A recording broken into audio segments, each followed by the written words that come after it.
Well, good afternoon, and thank you all for joining us today.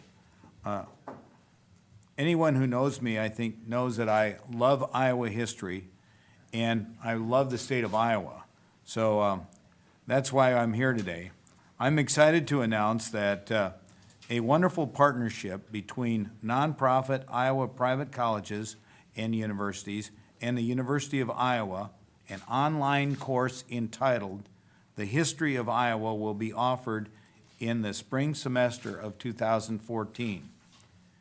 To our knowledge, this will be the only course available in the entire state at any educational level which will teach students about the history of our great state. This course initially will be offered by Graceland University and will survey economic, political, and social developments of Iowa from Native Americans and early European exploration through early American settlement, statehood, and the Civil War. The resources and materials for the class will be supplemented by articles from the Iowa Historical Society publications and Iowa Public Television videos. In the spring of 2014, any private college student enrolled full-time may take the online course at no additional tuition charge. The University of Iowa has funded this project in anticipation of providing the course to their students during the 2014-2015 school year. Further, the University of Iowa is working on developing Iowa history web content through their digital studio for public humanities, which will allow people from all over the world to access the course through a mass online open enrollment course to make education available to thousands of people who cannot study on the campus. Making a course of study in Iowa history available to Iowans is important. Iowans are proud, hardworking, resilient, and innovative people. In fact, I've just spent quite a bit of time the last 3 days with our friends from Hebei province of China, celebrating our 30th anniversary. And we've had the opportunity to share many stories about how the now president of China, Xi Jinping, came here in 1985 and how well he was treated. And he really calls us old friends and has very fond memories of the hospitality and the friendship that he felt when he came here in '85. And because of that, we have, as I was meeting with a group of Chinese students today, and they said, basically, you have 1.3 billion friends in China because we're old friends with their leader. So Iowans have made a wonderful impression, and it's just our typical friendliness and hospitality that young Xi Jinping really discovered when he came here in 1985. And I think it really stems from the historical roots of the people of this state. Knowing what our ancestors endured, the challenges they overcame, and the innovations that they developed gives us great confidence that we can meet the challenges of future generations in this state as well. There is no doubt that communities know and understand their own, that communities that know and understand their own history are stronger and better communities because of it. I now want to turn it over to my partner, the Lieutenant Governor, Kim Reynolds, for her remarks. Well, thank you, Governor, and good afternoon. And this announcement today certainly represents a unique example of how Iowans benefit when collaboration and cooperation exists between our public and private sectors of education. The joint efforts of the University of Iowa and Iowa's private colleges and universities have met a need in our educational curriculum that has existed for many years. And this may be the first time such cooperation has been attempted and has succeeded for the benefits of Iowa students and really all Iowans who want to take this course, to have the opportunity to take this course online. I congratulate the University of Iowa and the Iowa private colleges for forging this unique relationship, for working together, and for reaching out to our state agencies for their help and their expertise in really putting this together. Iowa is well regarded around the world for our many strengths and our innovations in the areas of agriculture, education, and really civic leadership, as the governor just highlighted a little bit ago about with our relationship with President Xi. But often Iowans do not know as much about what led to these successes as we should.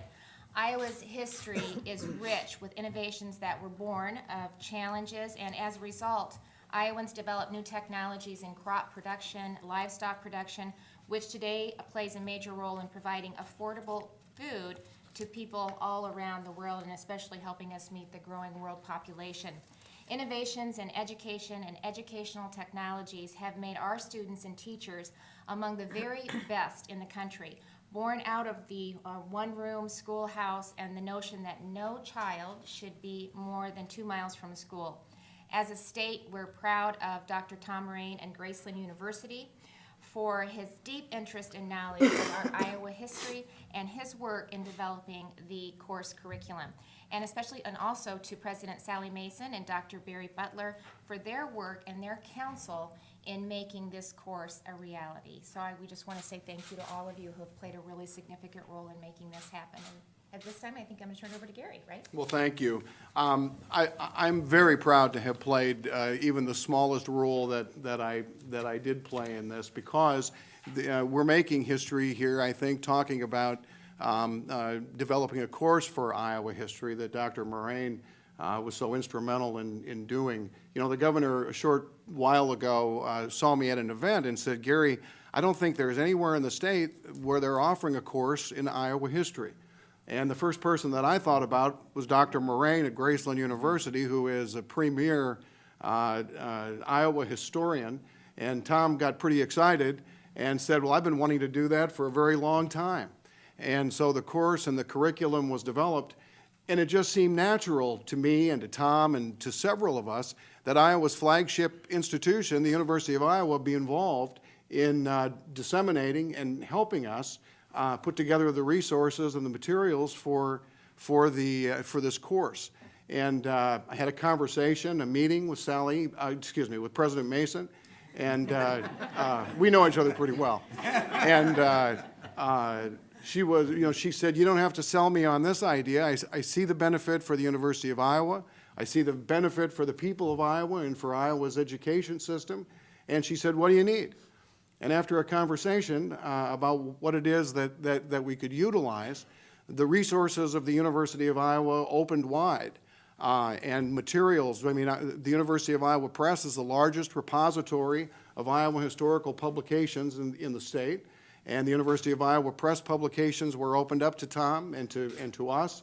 That partnership, when word got around between Iowa's not-for-profit private institutions and the University of Iowa, we were able to get a lot of help from the State Historical Society, from Mary County at the Department of Cultural Affairs, Iowa Public Television and Molly Phillips. It's just been a great partnership, and the first time, as the Lieutenant Governor said, that anything like this has been tried and that anything like this has ever succeeded. Never once was there a comment or a thought about competition for students or about money or about anything else. This was about what's good for Iowans and what's the desired outcome. And this is really so exciting for me, and I'm so proud to be a part of this. I'm proud to have worked with President Mason on this issue, proud of the University of Iowa, very proud of Tom Moraine and Graceland, because this is what the people of Iowa expect. This is what they deserve. A good idea brought to fruition through a public-private partnership, using and utilizing the resources of state agencies. This is very different than the tone that we see in Washington, D.C., because this is Iowa, and this is all about Iowans. And the most wonderful thing for me is a few days ago when President Mason said, "What's next?" There's more to come. And while we don't have any announcements today, I think more and wonderful things are going to come out of this relationship, and we couldn't be more pleased or more happy. So again, President Mason, thank you. Governor Branstad, thanks for the idea. And Dr. Moraine, thanks for putting together the curriculum. Okay. I think it's my turn, and I want to also say thank you to everybody certainly sitting up here at the table. John Sellers, my partner in crime at Graceland, thank you for being here as well. We're very proud to be part of this collaboration. And if I accomplish nothing else as president, the emphasis on partnerships and collaboration is something that I hope that we can be remembered for, because it's something that we have set out to grow and grow in a significant way. And this is one more step in that growth phase, to say the least. You've heard a lot about what it is we're accomplishing, and having Tom Moraine here today is great. And in a few moments, Tom needs to say a few words as well about what he's doing. I want to, he's surprised now, I'm sure. 2 microphones. But that's okay. But I do think he does need to say a few words. Our partner, the main partner here, let me say a little bit about the resources that we're putting behind this project, because we do think it's an important one. The University of Iowa Digital Studio for Public Humanities, under the direction of Professor John Winnett, is going to be creating an online Iowa History Resources website, which will be available to all Iowa history educators and the general public.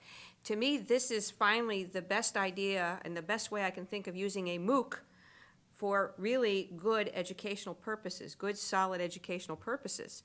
So university partners for this site include the University Library's digital resources and publishing staff, Professor of History Colin Gordon, and a PhD student in history as well. And what this site will do is draw on existing university materials, as well as provide links to other statewide resources. For example, and you just heard about some of these, the Iowa Public Television, Iowa Public Radio, the State Historical Society of Iowa, and there's a lot more. This list is going to grow as we discover more and more opportunities for bringing and pulling these resources together. Now, the course and the resources site will be interactive and mutually supportive. John Winnett of the Digital Studio for Public Humanities will audit the online spring 2014 Graceland University course to better understand its needs for online content. So he's actually going to be a student in the course, so he can understand how best to serve the course and the people who are interested in taking this course. Providing high quality, accessible higher education opportunities for the citizens of our state is the University of Iowa's most important goal. And that's really fundamentally what this is all about. When Gary and I first talked about this opportunity, I could see the potential and the advantage for our students. And that's, in the end, exactly what we want to do. The world is swiftly changing, both in its technology and in the way students of all ages and backgrounds seek an education. We know that too. Technology drives so much of what we try to do today. So working with Iowa's private colleges is a wonderful way to expand our state's college and university offerings, and it allows us to do so in innovative, forward-looking ways. And we knew that this Iowa history course was a passion of our governor's. So it was an easy sell to go in that direction, at least initially. We're very excited about this partnership with the Iowa Association of Independent Colleges and Universities, and we seek additional collaborations, as I mentioned. So thank you very much, and I think a few words from Tom might be appropriate at this point in time. Thank you. If Gary can refer to Sally as Sally, I think it's appropriate if I can refer to Terry as my 1969 classmate at the University of Iowa in the political science department. When I was thinking about this opportunity, what came to mind when Shakespeare said, "There is a tide in the affairs of men which taken at its flood leads on to victory." And I haven't seen a tide for Iowa history in a long time that captures anything of the excitement of this project. The stars are aligned to get things done that we haven't ever been able to do in the past, and that's exciting. You've already heard of many of the partners in the coalition. I want to mention some specific ones as I get into my remarks, because we draw on the resources, very deep resources, of people who have been in the trenches, making things happen and keeping Iowa history alive. Part one of this project, has been mentioned, will be an online Iowa history course offered this spring. And Dr. Winnett, if you think you're getting a free ride because you're auditing this course, you're not. You're going to do all of the work, and we're going to make it known what happens in that one. It's going to be a 3-hour course. It will be offered in an 8-week sequence in March and April. We are using the 1-volume history text of Dr. Dorothy Schweeder, who is the den mother of all Iowa historians, a revered figure, retired from Iowa State now, as our major text. We will also be using the Iowa History Reader, a collection of essays by our own Dr. Marvin Bergman, who edits the Annals of Iowa for the State Historical Society, collection of essays on particular topics in different time periods. We will be using Iowa Heritage Illustrated articles, some wonderful popular history articles edited by Jenny Swaim, who's here, and illustrated from our wonderful photo collection and special archives at the Historical Society here in Iowa City with Mary Bennett, a tremendous resource, who have been putting together year after year the preserving and interpreting and making available to the public. This is another way that that information is going to get to the public, and we're excited about that. As Gary mentioned, and he didn't mention that he is chairman of the board of Iowa Public Television, we are an incestuous lot in Iowa history, and it works to our advantage. We're going to be using videos that Iowa Public Television has been put together. The farm crisis, voices from Afghanistan, a whole series from the late 1970s of educational videos. They're dated now, but they're a wonderful resource because we will evaluate them. How have things changed? How do we see things differently than in those series? So it's not going to be just reading. You're going to have some collection of readings, and then the class will online react and discuss the readings. There will be a couple papers that we're excited about. What have we learned from Iowa history that applies to our current situation? One of them that I am excited about, for 150 years, the regulation of alcohol, the prohibition issue, was a red-hot topic. What have we learned from that that informs our sense of what we should be doing and how we handle the drug trade? Now, the issues are very similar, and I'm interested in how college students will discover that they are prohibitionists, and they have roots along with Carrie Nation and some of the people that they've made fun of for years and years, that we now apply it to a modern issue and see how it comes out. So I'm excited about that to get it going. We have no announcements to make this session, but we certainly can have some why nots. We've now got it available to every Iowa private college student in the state. Next year, we are hoping to expand to the University of Iowa, and we hope all Regents institutions will be teaching Iowa history.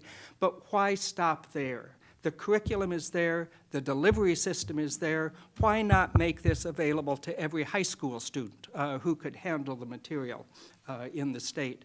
And why stop there? Why not make this available to every teacher who is now teaching Iowa history in the elementary grades? We have Governor Branstad's 4th grade teacher, and her name was?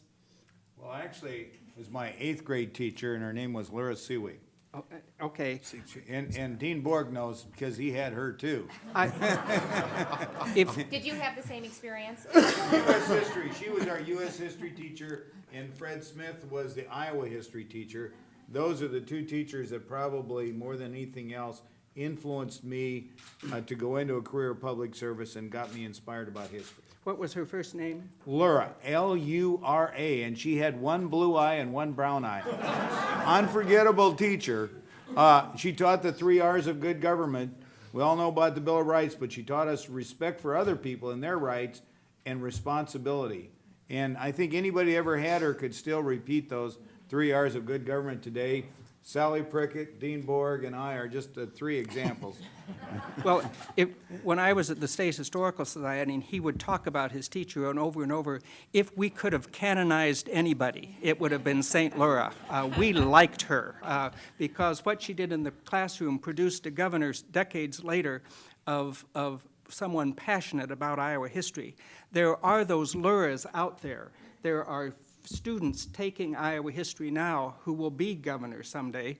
We assume there will be a different governor someday. And we are looking forward for the same passion from them that we see now. So St. Laura, we love you wherever you are. But there's no reason with the delivery system we have now, the content we have now, we can't make it available to more than just Iowa private college students or even students in the classroom, and that's where the digital salon for the public humanities is coming in.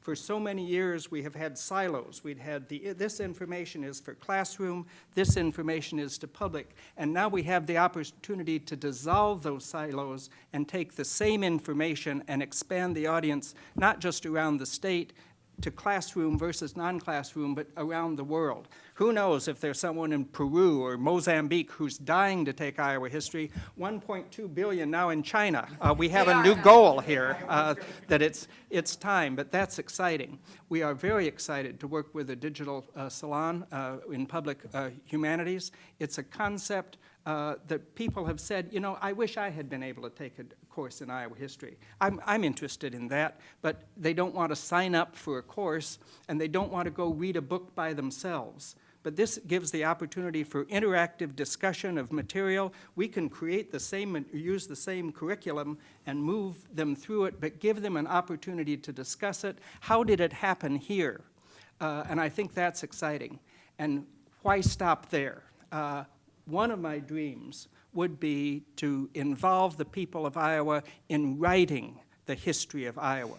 I think Iowa historians have done a pretty good job of interpreting the storyline up through World War II. But after World War II, we're in individual topics. No one has really integrated it together into a common theme, a common storyline. I suggest we do an online crowdsourcing in Iowa history, beginning about World War II, and we look at some of the issues that really have captured our imagination. I imagine you were in third grade along with me the year we were guinea pigs in the polio inoculation. They took all third graders in the country and inoculated us, vaccinated us for polio, and it was my first opportunity to ever ride in a school bus. I was excited. They said, you're going to get to ride in a school bus. And we did, and they took us to the hospital and gave us a shot. That was my experience. But an older brother of mine came home one day from school to lunch and saw my mother crying in front of the television. And he asked why, and she said, polio vaccine works.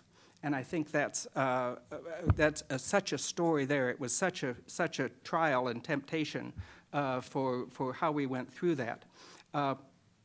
But the polio epidemic, school reorganization, the move from 6 to 5-player basketball. If you want to know how we understood gender, you go back and listen to the comments of why girls shouldn't play basketball. They can't stand the nerves. They're really not that athletic. They're not interested in that. 20% of all high school girls in the country at one time playing interscholastic sports were in Iowa because of 6-player basketball. And I think that's a thing. Rural schools didn't pay any attention to what the experts said. They said, our girls like to play, and we're going to play. So we were thinking, okay, I'm just saying that. I have one more thing to add. My brother Rick is going to be teaching one of the sections of Iowa history with me. He is my older brother, and it's wonderful to have an older brother in Iowa history because what I haven't learned, I just ask him, and he's remembered. He lived through so much more than I did, and I appreciate that. But we are looking forward, and thank you all. Thank you. It's obvious that Tom's got a lot of passion for Iowa history. And I just want to say, Lyra Seawick was a graduate of the University of Iowa, my 8th grade U.S. history teacher, and Fred Smith was a graduate of Upper Iowa University. So that's a private, nonprofit school also, so. President Mason will be happy to know that both Dr. Moraines are graduates of the University of Iowa as well. I learned that, yep. And Graceland. Are there questions that anybody'd like to ask?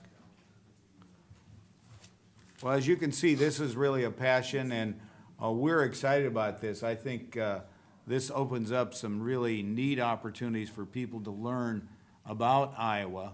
Not just Iowans, but we Iowans, I think, want to know more about our state and its history and its heritage.